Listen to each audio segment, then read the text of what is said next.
My name is Emma Carter. I can tell you the exact sentence that turned me from Auntie M into the help in their minds. It was on my Lily's wedding day in a country house in Surrey that smelled of flowers and money. I was standing at the edge of the lawn, holding up the train of her dress so it wouldn't drag through the damp grass. The photographer was barking instructions, guests were laughing, music was drifting out of the marquee, and behind me, in that clipped posh voice that sounds like it's always on speaker, I heard my new in-law say, "Honestly, James, I forget. Is she the nanny, the aunt, or the cleaner? Either way, at least your wife's come up in the world." A couple of people laughed, the fake kind. I didn't move. I could feel the blood rush to my face so fast my ears rang. "She's not the—" Lily started, then stopped. I watched her in the photographer's viewfinder reflection. She glanced at me, then at her mother-in-law, then down at her bouquet. She didn't finish the sentence. She didn't say, "She's my mum." That was the bit that hurt, not the insult. I grew up on a council estate in South London. I've been called worse than the cleaner. It was the silence, the choice my girl made in that moment to keep the peace with people who had known her for 5 minutes instead of correcting the woman who'd just rewritten our entire history out loud. I held the train. I smiled when the photographer pointed at me and said, "You, bridesmaid, can you just step out of shot?" I stepped back and my heart stepped somewhere else entirely, somewhere colder. You don't get to see inside all the tiny choices that make a woman decide on revenge. People imagine it's one big thing, cheating, a slap, some dramatic betrayal. In my case, it was death by 1,000 cuts, and that sentence was just the one that drew blood. To understand why it hit so hard, you have to know what came before. Lily isn't mine by blood, she's my niece. My sister Sarah had her at 19 with a lad whose name I've genuinely forgotten. He didn't stick around long enough to be memorable. We grew up in a 2-bed council flat with thin walls and thicker accents. Our mom cleaned offices at night, slept in the day, and did her best on not enough money. Our dad left when we were teenagers. I was the sensible one. Sarah was the wild one. She loved Lily with everything she had, just not always in the ways Lily needed. By the time Lily was 3, I was basically doing half the mum job anyway. I'd finish my shift at the care home, swing by Sarah's, pick up Lily from the childminder when Sarah was late, bring them both back to mine for tea because their fridge was always half empty. Sarah always promised she'd get it together next month. Sometimes she did for a bit. Then it slipped again. When Lily was 4, Sarah stepped off the curb outside the Tesco on Streatham High Road and never made it to the other side. A car didn't stop in time. The police turned up at my work, faces solemn. The next few days were a blur of hospital corridors, forms, relatives you only hear from at funerals. There was one clear moment, though, a social worker in a cheap suit sitting across from me at my mum's old dining table, asking, "Who's looking after Lily tonight?" "I am," I said automatically. "And long-term?" she asked gently. "We can look at foster placements, kinship care." I stared at Lily, curled up on my sofa, clutching a stuffed rabbit, tears dried in tight streaks on her cheeks. "There is no we," I said. "She's coming with me. I'm her family." It wasn't heroic. It wasn't even a decision. It was just a fact. I was 23, skint, renting a tiny 1-bed. Overnight, I became a mum. There was one bit of luck. Sarah, chaotic as she was, had ticked the right box on the life insurance form at the shop where she worked. She had a policy. After what felt like 100 phone calls and forms, a check came through the post in her name, around $30,000 after tax. I remember staring at all those zeros, the most money I'd ever seen outside of TV, and feeling sick. It didn't feel like a win. It felt like blood money. I took that check to Carla, who I'd known since we were 12, and being told we'd never amount to much. She'd proved them wrong. She'd gone to uni, become a solicitor, now had an office above a Poundland off the high street. "Don't spend it on bills," she said immediately when I told her the amount. "It's Lily's future, not your overdraft." "I know," I said, even though the word overdraft had my stomach clenching. "What do I do with it?" "You set up a trust," she said. "Simple, bare trust in Lily's name. You're the trustee until she's, say, 25. Or we can put a clause about you having discretion a bit longer if you think she'll need it. Your job is to look after it, not use it unless it's genuinely in her best interest. I signed the papers. We set the age at 25 for full access, with a little note in the deed saying the trustee, me, could delay or redirect if I believed she was being pressured or misled. At the time, it felt overly formal, like who was going to pressure a little girl from Streatham about money? I kept working. I took extra shifts. I did cash-in-hand cleaning jobs on Saturdays. Every birthday, every Christmas, I'd put a bit more in that account. 20 quid some years, 100 others. Carla helped me put it in boring, safe investments. Over 2 decades, it grew. Not into millions, but into something big enough that you'd feel it. Enough to put down a deposit on a flat, or clear debts, or fund further study. Enough to be a lifeline. I told Lily about the little pot when she was 16. We were at the kitchen table, revising GCSE maths. "Mum," she'd said. She called me that by then, half by accident one day, and it just stuck.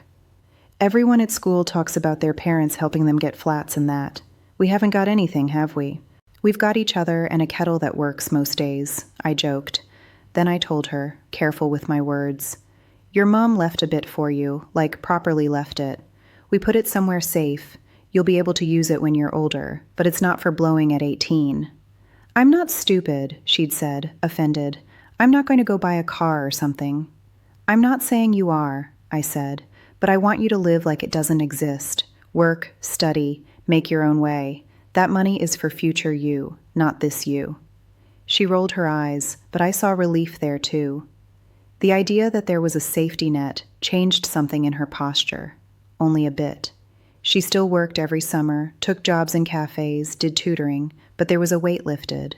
She got a scholarship to a decent university in London, moved into a grotty house share with 3 other girls and a mold problem. I cried the night we moved her in, not where she could see. The flat was tiny, the rent ridiculous, but it was hers. She studied marketing because she liked the mix of numbers and people.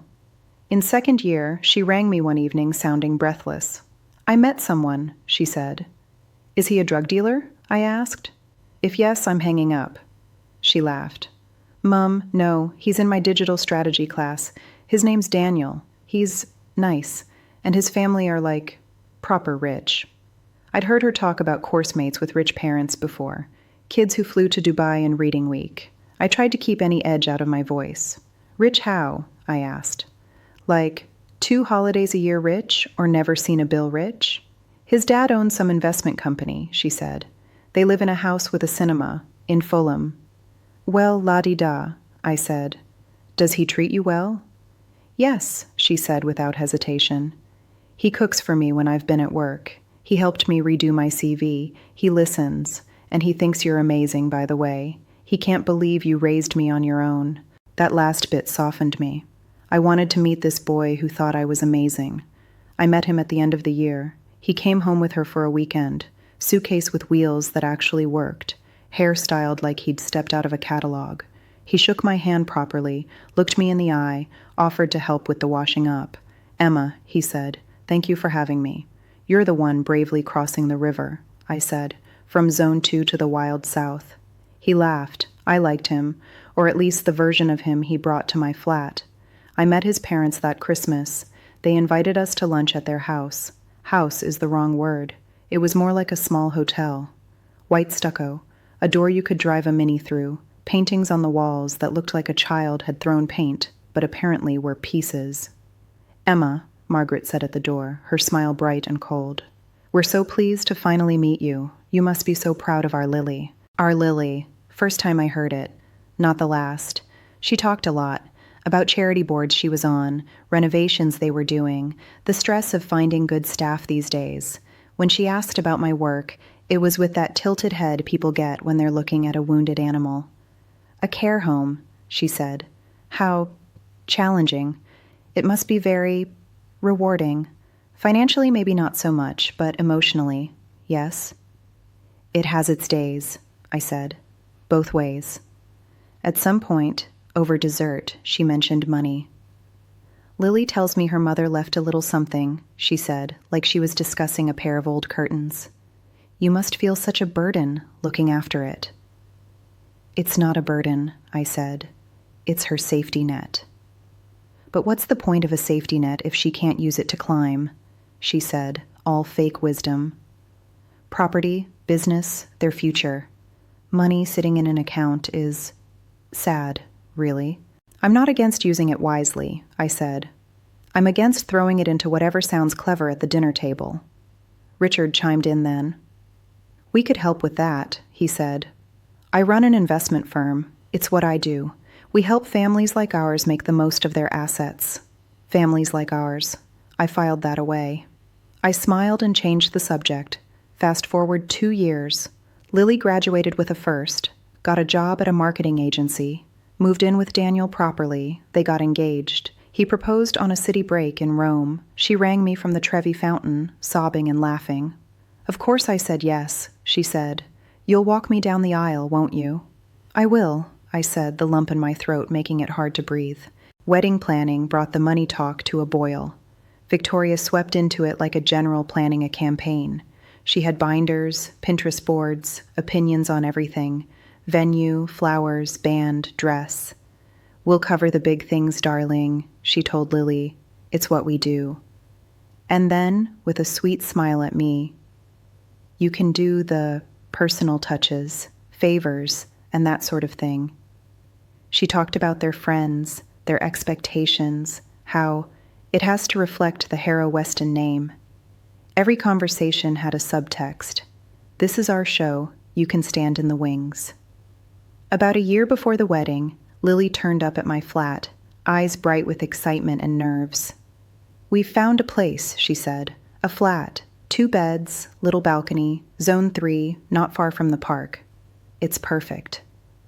My first instinct was happiness for her, then practicality.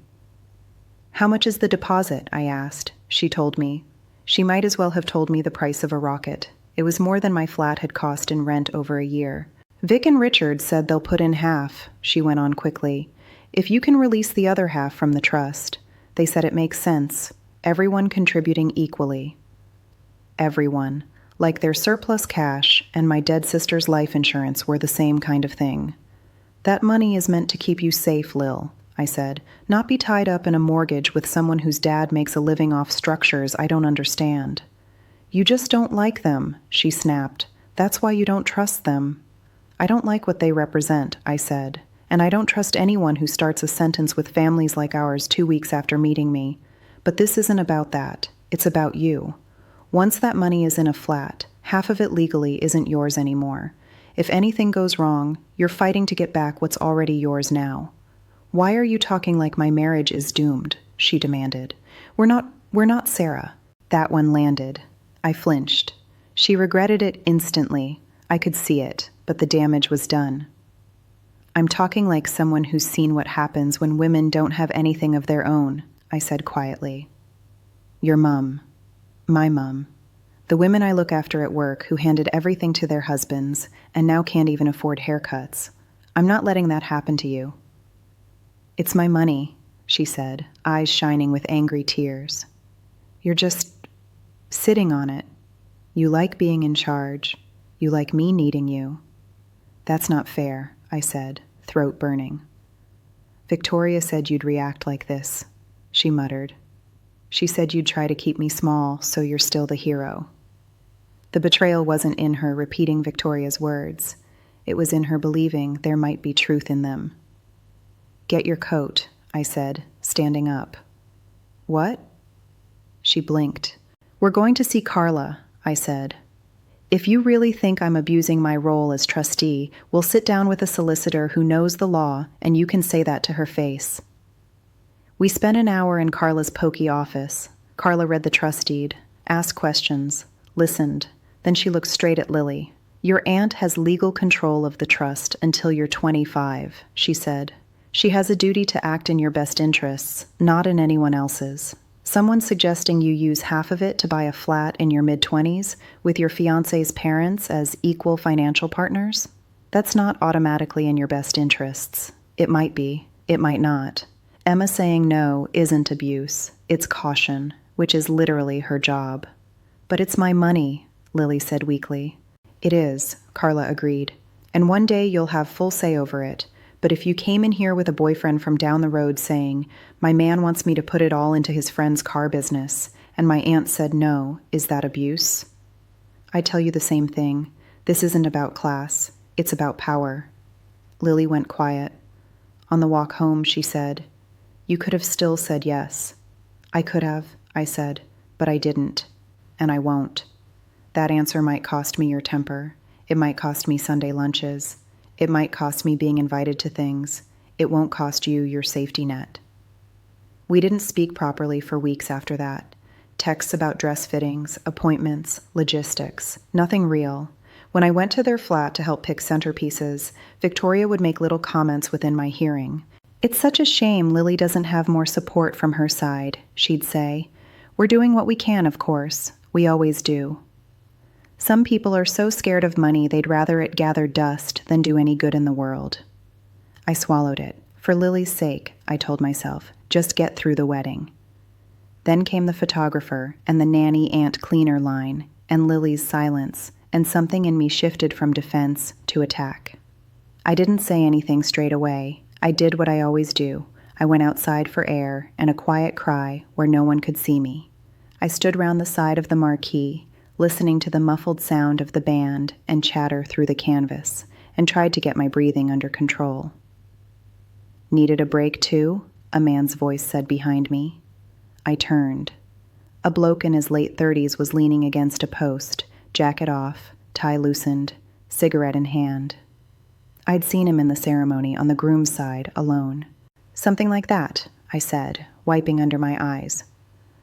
Tom, he said, sticking out a hand. Emma, I replied. You're Lily's? He prompted. Mom, I said, daring him to question it. He didn't. Thought so, he said. You look knackered. That's 20 years of parenthood, I said. Who are you then? Was married to Daniel's sister, he said. Amy. We split 3 years ago, but he asked me to come, said he needed at least one normal person at the top table. I smiled despite myself. I didn't know he had a sister, I said. They don't talk about her. Funny that, he said. They don't talk about me much either, except as a cautionary tale. He took a drag, looked at me. I saw what your mother-in-law said, by the way, he said, about you being the nanny. Heat rushed to my face again. I thought no one heard, I muttered. Everyone heard, he said. Some of us just pretended we didn't. Look, I'm not going to do that thing where I say, don't take it personally. She means it personally. She thinks like that. That's on her. Thanks, I said. That helps. Not. He huffed a laugh. I used to be you, he said. The outsider, the one they talked down to while smiling. They were nice at first. Trips, dinners. We're all family now, Tom. Then Amy's gran died and left her some money. I went still. How much? I asked. About 80 grand, he said. Nothing crazy in their world, everything in ours. We were going to pay off debts, maybe start a little garage together. Richard had other ideas. Of course he did. He said it was too much to waste on boring stuff, Tom went on. Said he could put it into one of his funds, double it in 5 years. Safe as houses, he said. Amy believed him. She was brought up to think her dad was a genius. I went along with it because what did I know? I fix engines, not balance sheets. Let me guess, I said. It wasn't that safe. 2 years later, the fund underperformed, he said, putting sarcastic quotes around the word. Market this, structural that. Long story short, her inheritance was gone. On paper, it was all legal. In reality, he'd taken a fat fee. We got the risk. He got paid whether it went up or down. I'm so sorry, I said, meaning it. After that, every argument was about money, he said, or about loyalty. If I questioned her dad, I was negative and ungrateful. They started talking to me like I was some burden Amy had kindly taken on.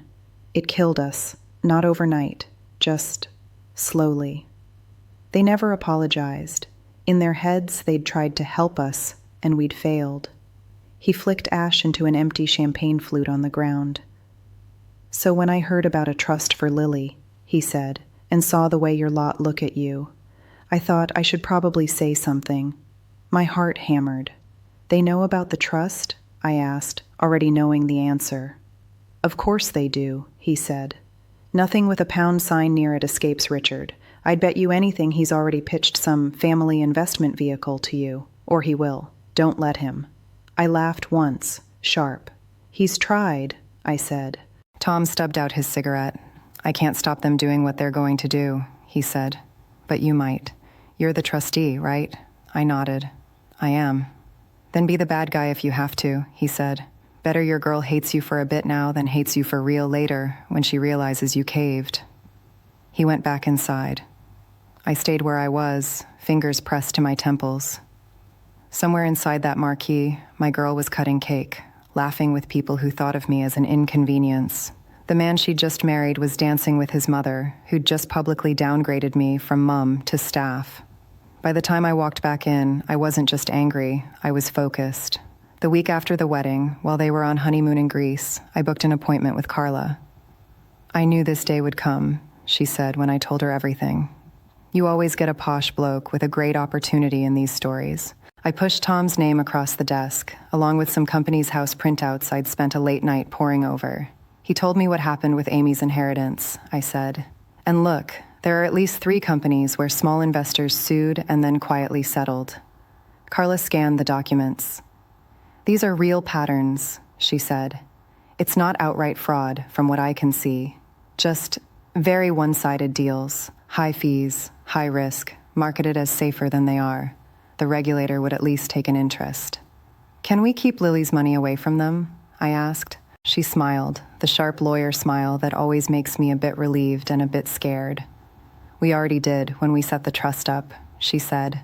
But we can go further. We move it from under your sole name to a proper corporate trustee. We add a note explicitly flagging potential coercion from in-laws. That way, even if Lily is persuaded to apply to court for early access, any judge will see you didn't just sit on your hands. You acted to protect her. She'll be livid when she finds out, I said. She might, Carla said. Or by the time she finds out, she'll be grateful. Either way, she'll still have her money. Anger fades. Being skint doesn't. We did it. Slowly, quietly, fully above board. Papers signed, assets transferred, letters sent. On paper, I'd actually given up some control. I wasn't the only one who could say yes or no anymore. In reality, I'd made it much harder for anyone to get at that trust on a whim. A month later, Lily and Daniel came back from honeymoon tanned and smug. They invited me round for dinner at their new rented flat, all gray walls and fake plants. Over pasta, Lily said, "Mum, can we please revisit the house thing? We've been talking to a financial planner. He says it makes no sense leaving that money where it is. We could get a flat now, before prices go even more mad." "What planner?" I asked. "Someone Dad knows," Daniel said. "He's really good. Someone your dad pays?" I cut in. Daniel's jaw tightened. "He manages the family's assets, yes," he said. "He also manages portfolios for half the city. This isn't some backstreet broker." "He told me," Lily said, looking at her hands, "that with the way the trust is set up, you technically have the power to stop me accessing my own money for years. He said that's concerning." "He used the term financial control," Daniel added. "Said courts take that seriously." Heat crawled up my neck. "Did he?" I said. "He said we could challenge it," Lily rushed on. "Ask a judge to vary the terms, that you're being unreasonable." "So now I'm an abuser," I said, my voice oddly calm. "That's not what Lily began. "That's exactly what he said," I replied. "It's a tactic. Paint the person protecting you as the villain so you run towards the real threat." Daniel frowned. "This isn't a conspiracy, Emma. It's just, you're being old-fashioned. The world's moved on. Money doesn't just sit in accounts anymore. It does, if the alternative is giving it to a man who's already chewed up one young couple's future and spat it out," I said. Lily flinched. "Tom?" she whispered. "Yes, Tom," I said. "He told me what happened with Amy's inheritance." "That's just his side," Daniel snapped. "My sister made her own choices. Dad tried to help. It's not his fault if they didn't understand the risks." "Exactly," I said. And now he wants to help you with the trust your dead mom left you so you'd never have to beg him for anything. Forgive me if I don't rush to hand it over." Lily's eyes brimmed.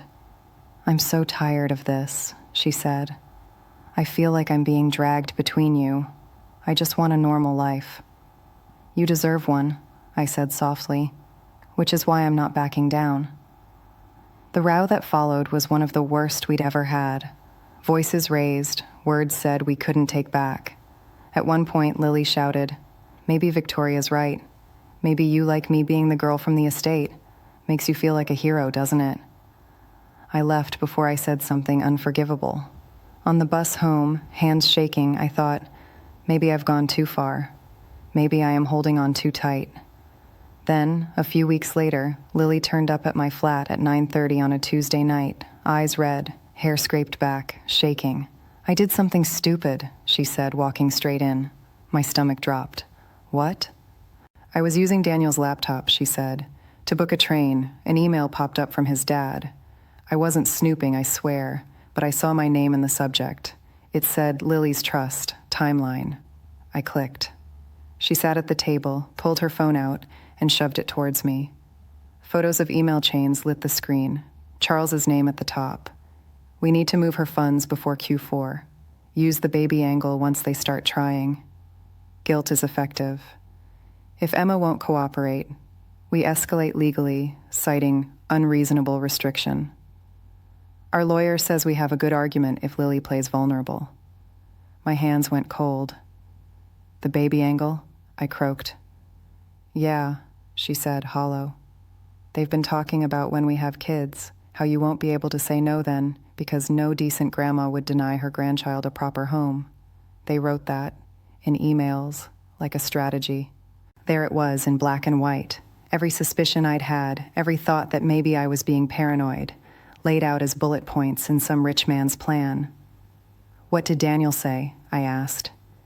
"He came in while I was reading," she said.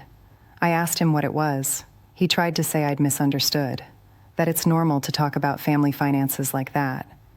Then he said maybe it was for my own good, that you had too much control. When I said I'd rather be broke with you than rich with them pulling the strings, he punched the door." "Did he hurt you?" I asked at once, scanning her arms, her face. "No," she said quickly. "Just the door. But it scared me. He's never done that before. He kept saying, 'You've let her poison you. You're just like Tom.' Like that's the worst thing in the world." I hugged her. She shook against me, smaller than she'd seemed in years. "I'm sorry," I murmured.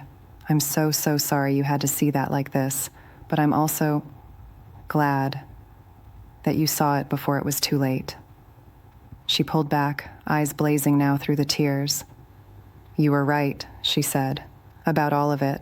The money, them, everything. I'm so ashamed I believed them over you." "You wanted to believe the best," I said.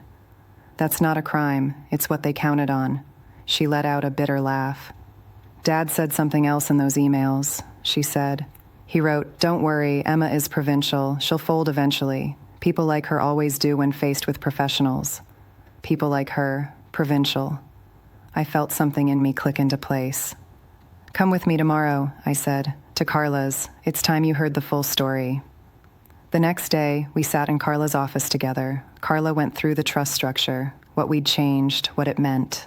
"Right now," she said, looking at Lily, "your trust is under a corporate trustee. Your aunt doesn't have sole control, neither do you. Any decision to move significant sums would need the trustee's agreement, plus my firm's sign-off, plus probably a judge if it's outside the original terms. Your father-in-law can rattle his saber all he likes, but he's not getting through that without leaving a trail a mile long." "What about those emails?" Lily asked. "Can they get in trouble for that?" "On their own, they're ugly, but not illegal," Carla said. "Combined with other behavior, they could help show a pattern of coercion or misrepresentation, especially if," she glanced at me, "they're not the only evidence." I took a deep breath. "I've been meeting Richard," I said to Lily. "He's been pitching investment products to me for the trust. I've been recording him, legally, one-party consent." Lily's eyes widened. "You've been... what?" Quietly collecting his words, I said. Every time he described something high risk as low or safe as houses, every time he implied I was stupid for not understanding modern finance.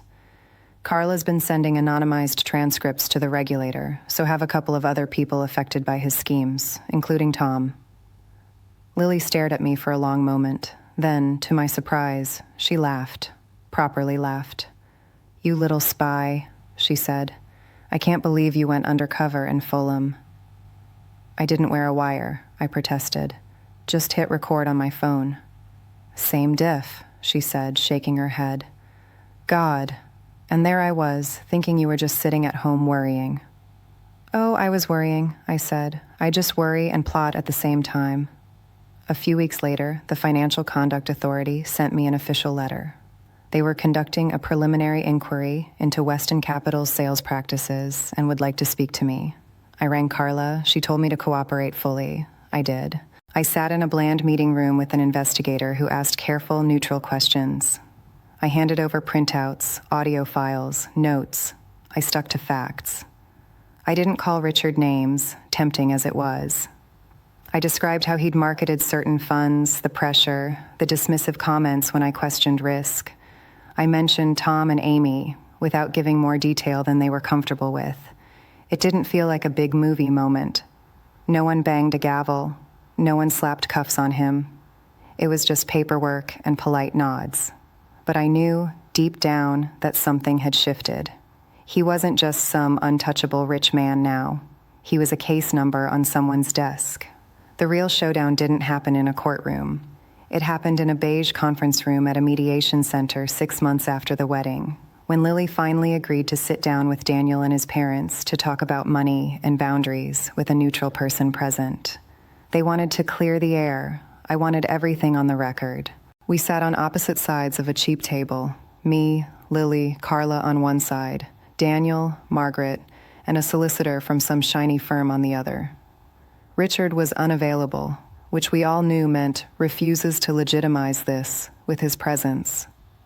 The mediator, a tired-looking woman in her 50s, opened with the usual spiel about listening and respect. Margaret nodded along like she was chairing a charity board. "We're only here because we care about Lily and Daniel," she said. "We're concerned that outside influences are impacting their ability to make sound financial decisions as a couple." "By outside influences, you mean me," I said. "If the shoe fits," she murmured. Carla slid a clear plastic sleeve across the table. Inside were printouts of the emails Lily had found. The subject line, "Lily's Trust, Timeline," glared up at us from the paper. "Before we talk about outside influences," Carla said coolly, "perhaps we should address these." The Harrow's solicitor reached for them. Margaret's face went pale as she read over his shoulder. Daniel stared at the table. "These were taken out of context," Margaret said quickly. "You know how emails are. People speak casually. It doesn't mean anything." "Use the baby angle. Guilt is effective," Carla read aloud. "That's fairly clear." The mediator raised her eyebrows. "Who wrote that?" she asked. "My husband," Margaret said stiffly. "But he was just being honest about how he manipulates people," I said. "Glad he put it in writing." Daniel finally spoke. "Mum, stop," he said softly. She looked at him in disbelief. "You're going to side with them? After everything we've done for you?" "You tried to use my hypothetical child to force my wife to hand over her inheritance," he said, voice shaking. "I didn't see it clearly at the time. I do now. That's not help." Their solicitor cleared his throat.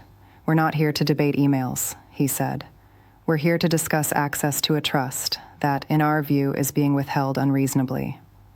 "That might be true if I still held it alone," I said. "I don't. We moved it months ago to a corporate trustee. Any application to access it early would have to go through them and probably the court. And given those emails, any judge would have a field day with the question of coercion." His mouth tightened. "You can't seriously believe regulators or courts will waste time on a few family emails," he said. Carla smiled the smile that made me glad she was on my side. "We're very aware of how much time regulators are currently spending on Weston Capital," she said. "My client has cooperated fully with their inquiries. I'm sure Mr. Weston's legal team has advised him similarly." Margaret's head snapped towards her. What inquiries? She demanded. Perhaps Richard hasn't told you everything, Carla said lightly. The mediator held up her hands. We're going off track, she said. This session is about Lily and Daniel. Lily sat up straighter. Okay, she said. Here's what I want. I don't want any more conversations about my trust, at all. Not with your lawyers, not with financial planners you introduce, not behind my back in emails with subject lines about timelines. I will not be using it for property while I'm married to Daniel. If we have children, my child will not be used as a bargaining chip to get to it. If that's unacceptable, then so is this marriage. Silence slammed into the room. Daniel stared at her like he'd never seen her before. Lily, love, let's not be hasty, Margaret started. I'm not your love, Lily said sharply. I'm the girl you called the nanny at my own wedding. I'm the girl whose dead mom's insurance you've been circling like vultures. I'm also a grown woman with my own job, my own name, and my own line, and you've crossed it. There it was. The thing I'd wanted her to say back in that garden, finally out, twice as strong. If Daniel and I stay together, she went on, it will be because we choose each other, not because you dangle help over our heads. If we separate, it will be because of who we are, not because of money. Either way, you don't get to pull my strings, or Emma's. I felt something unclench in my chest that I hadn't even known was tight. The mediator looked impressed. The solicitor looked annoyed. Margaret looked like she might faint. This is outrageous, Margaret whispered. After everything. After everything, I cut in. You're lucky all we've done is say no. If I'd handed over everything I know about your husband's business to the press instead of just the regulator, you'd be answering questions on TV, not in here. Her eyes blazed. You did this, she hissed. You've poisoned her. You always wanted to keep her in your little world. No, I said quietly. I just refused to let you buy her out of it. We didn't walk out of that room with everyone hugging. It wasn't that kind of story. There were tears, raised voices. The mediator had to step in more than once. In the end, no formal agreement was signed. What we did walk out with was something more important, a line that had been drawn and named in front of witnesses. Over the next year, things didn't magically heal. Lily and Daniel wound up separating, then trying again, then separating for good. It wasn't just the money, it was everything underneath. Different values, different ways of seeing the world, different definitions of loyalty. Weston Capital's inquiry turned into a formal investigation. There were more articles. Words like mis-selling, breach of duty, heavy fines started appearing next to Charles's name. He wasn't arrested. He didn't go to prison. Men like him rarely do. But he paid. In money, in reputation, in sleepless nights, from what I hear. Victoria sends Christmas cards to some people still. Never to us. In her version of events, I imagine I'm the villain, the grasping aunt from the wrong side of the river who wrecked her darling boy's life and smeared her sainted husband. I can live with that, because in my version, the one that matters to me, I raised a girl no one expected much from into a woman who can sit in a room with people who own houses with cinemas and say, no, you don't get to do this to me. A few months ago, Lily and I were in the park, pushing her daughter, my granddaughter Mia, on the swings. She's 2 now, all curls and questions. Do you ever wish you'd just given them what they wanted? Lily asked suddenly, watching Mia shriek with laughter. Which bit? I said. The trust or my silence? Both, she said. I mean, our lives would have been quieter. On the surface, anyway. Maybe, I said. You might be living in a nicer flat, going on nicer holidays, smiling in nicer photos. But you'd jump every time the post came, wondering what new document you'd signed. You'd flinch every time they mentioned what we've done for you. You'd go to sleep next to a man who put his father's schemes above your safety. She was quiet for a moment. Sometimes I feel guilty, she said. Like, we brought this on ourselves by taking their help at the start, letting them pay for so much of the wedding, the flat, everything. Don't, I said firmly. Generosity doesn't buy the right to abuse. They chose to attach strings. You cut them. That's on them, not you. She nodded slowly. I'm still sorry about the things I said, she murmured. About you being controlling. About you keeping me small. That day you told me no about the flat. I was horrible. You were scared, I said, and dazzled, and young. I've been all three. The important thing is what you did when the mask slipped. She smiled at me, eyes wet. You know, when I think about revenge now, she said, it's not your face I see. It's Dad's and Mum's. Their faces when they realized they couldn't get to me through you, that they'd underestimated the help. I laughed. If I'm the help, I've done my job, I said. I helped you keep what was yours. I helped a few builders get their invoices paid quicker once the spotlight hit. I helped your father-in-law feel, for once, what it's like to have someone with more power than him say no. She bumped her shoulder against mine. And you helped me grow a spine, she said. That's the big one. We pushed Mia higher. She screamed, higher, Nana, higher. And my heart did that stupid thing where it swells and aches at the same time. You can call what I did revenge if you like. It had all the elements: insult, betrayal, slow burn, plan, payoff. But to me, it felt like something simpler. It felt like holding the line, like doing over and over the unglamorous, sometimes lonely work of saying, this is wrong, and backing it up with action. They mocked me, tried to paint me as bitter, tried to turn my love for Lily into a weakness they could use. They saw me wiping my hands on a Primark apron at the care home and thought, she'll never fight us. They were wrong. In the end, I didn't shout in their faces. I didn't smash their glasses. I didn't need to. I put trust deeds and emails and recordings in front of the right people. I looked my girl in the eye and told her the truth, even when she threw it back at me.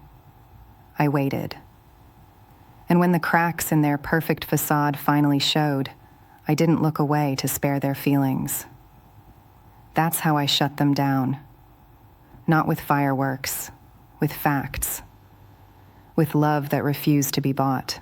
With the quiet, stubborn power of a woman everyone thought was just the help, who knew all along that she was the main line of defense.